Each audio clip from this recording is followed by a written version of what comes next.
یہ جلسہ جس میں ہمارا چادر آف ڈیمانڈ یہ ویسے نہیں بنایا،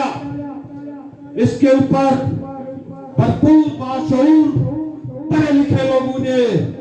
سوچ سمجھ کے اس کو پیش کیا، مگر آپ لوگوں سے گزارش کرتا ہوں، آپ لوگ اس وقت جو مظفر آباد کی صورتحال ہے جس میں میرے جنرل سیکرٹری مدینہ مارکیٹ خواجہ عقیل صاحب نے جو اپنے ضلع کی بجلی 1130 میگا واٹ جو اپنے ضلع میں بنتی ہے، میں آپ لوگوں سے آپ کا یہ دماغ کھولنا چاہتا ہوں۔ 1130 میگا واٹ بجلی جس میں ہمیں 50 میگا واٹ پورے شہر کو روشن کرے، مگر افسوس ان سیاستدانوں سے، افسوس ان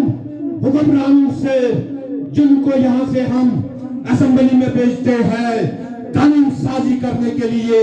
اس غریب عوام کے لیے، ان کے بچوں کے مستقبل کے لیے، مگر یہ شہنشاہ حکمران جس نے اپنے یہ 5 سال اپنے بچوں کو اپنے خاندان کو لیے رکھا ہوا ہے، غریب عوام کے لیے کوئی سنوائی نہیں ہے۔